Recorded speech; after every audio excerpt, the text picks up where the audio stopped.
नमस्कार। आज हम महाभारत के एक बहुत ही अहम, एक बहुत ही गहरे क्षण पर बात करने वाले हैं। हाँ, बिल्कुल। कुरुक्षेत्र का मैदान, अर्जुन का विषाद। और श्री कृष्ण का वो उपदेश जिसने सब कुछ बदल दिया।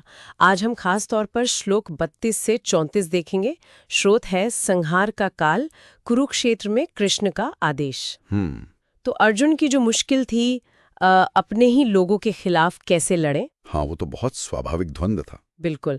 तो आज हम कृष्ण के उस जवाब को समझने की कोशिश करेंगे जिसमें वो काल, संहार और नियति की बात करते हैं। सही है। इन श्लोकों के गहरे मतलब क्या हैं, इस पर बात करेंगे। तो सबसे पहले कृष्ण का वो रूप जिसकी वो घोषणा करते हैं, वो कहते हैं कालोस्मि लोक क्षयकृत प्रवृद्धो। हाँ, लोकान समाहर्तु मेह प्रवृत्ता, मतलब मैं लोकों का नाश करने वाला बड़ा हुआ काल हूँ और इस समय इन लोकों को नष्ट करने के लिए आ रहा हूँ। ये बहुत बड़ी बात है। हाँ, ये बहुत ही शक्तिशाली घोषणा है। और यहाँ ये समझना जरूरी है कि काल का मतलब सिर्फ घड़ी वाला समय नहीं है। अच्छा। हाँ, कृष्ण यहाँ खुद को वो असीम शक्ति बता रहे हैं जो सृष्टि बनाती है, चलाती है और उसका संहार भी करती है। ये वो कॉस्मिक शक्ति है, बदलाव की, विघटन की। तो ये पहचान अर्जुन के सामने रखना जरूरी था। क्यों? मतलब अर्जुन को ये क्यों जानना था? ताकि वो अपने व्यक्तिगत दुख और मोह से, मतलब उस दायरे से बाहर निकल सकें। ओके। और जो बड़ी तस्वीर है, ब्रह्मांड में जो हो रहा है, उसे देख सकें। उन्हें ये समझना था कि ये सिर्फ एक पारिवारिक झगड़ा नहीं है। अच्छा। ये एक बड़ी, एक डिवाइन योजना का हिस्सा है। ये बात तो है। काल के रूप में ये पहचान, ये वाकई बहुत शक्तिशाली है। तो इसी बुनियाद पर फिर वो अर्जुन के रोल को कैसे बताते हैं? हाँ, वो आगे कहते हैं। वो कहते हैं कि तुम्हारे लड़ने या ना लड़ने से कोई फर्क नहीं पड़ेगा। मतलब ये सारे योद्धा तो पहले ही मेरे द्वारा मारे जा चुके हैं। ये सुन के तो लगता है जैसे सब कुछ प्रीडेस्टिन्ड है। बिल्कुल, बिल्कुल। ये सीधा सीधा पूर्व नियति, डेस्टिनी जिसे कहते हैं, उसका संकेत है। कृष्ण साफ कह रहे हैं कि युद्ध का नतीजा क्या होगा। और जो बड़े बड़े योद्धा हैं, भीष्म, द्रोण, कर्ण, उनका अंत तो अटल है, वो बदला नहीं जा सकता। मतलब वो भविष्य देख पा रहे हैं या? हाँ, या ये कहिए कि काल के रूप में उन्होंने वो भविष्य तय कर दिया है। उनका ये कहना कि मैं पहले ही इन्हें मार चुका हूँ। मयि ये वही ते निहतः पूर्वमेव। हाँ, वही। वो दिखाता है कि देखिए, फिजिकल युद्ध शुरू होने से पहले ही एक सूक्ष्म लेवल पर काल रूपी ईश्वर ने अपना काम कर दिया है। तो फिर अर्जुन का क्या काम?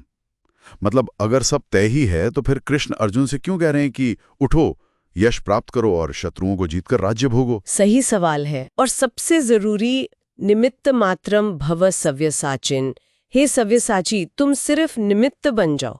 इस निमित्त का क्या मतलब है यहाँ? देखिए, यही इस पूरे संवाद का सबसे गहरा और शायद सबसे प्रैक्टिकल पहलू है। अच्छा। निमित्त का मतलब है एक माध्यम, एक इंस्ट्रूमेंट, बस एक बाहरी कारण। ओके। कृष्ण अर्जुन को कर्म करने के लिए कह रहे हैं, अपना क्षत्रिय धर्म निभाने को, युद्ध करने को। हाँ। लेकिन साथ ही वो कह रहे हैं कि कर्ता होने का जो भाव है, जो अहंकार है, उससे मुक्त हो जाओ। अच्छा, मतलब ये मत सोचो कि मैं कर रहा हूँ। हाँ, बिल्कुल।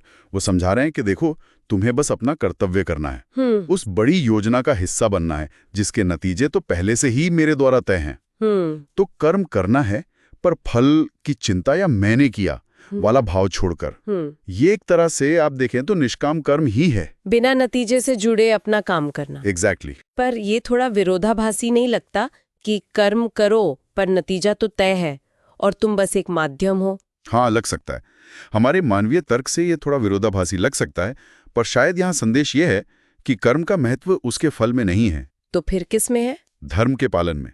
अर्जुन का धर्म है युद्ध करना, और उसे वो करना चाहिए, ये जानते हुए कि वो बस ईश्वर की इच्छा पूरी करने का एक जरिया है। उसका यश इसी में है कि वो ईश्वर के इस विधान में अपना रोल सही ढंग से निभाए। तो इससे अहंकार कम होता है? हाँ, बिल्कुल।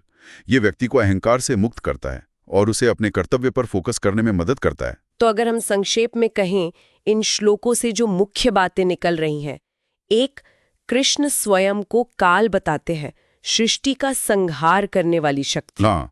2, बड़े योद्धाओं की मृत्यु पहले से तय है, जिसे वो कहते हैं कि मैंने ही कर दिया है। सही। और 3, अर्जुन को केवल एक निमित्त बनकर, एक माध्यम बनकर अपना कर्तव्य निभाना है, फल की चिंता किए बिना। बिल्कुल सही। यही मुख्य बातें हैं और यह हमें एक बहुत गहरे सवाल पर सोचने को मजबूर करती हैं। कौन सा सवाल?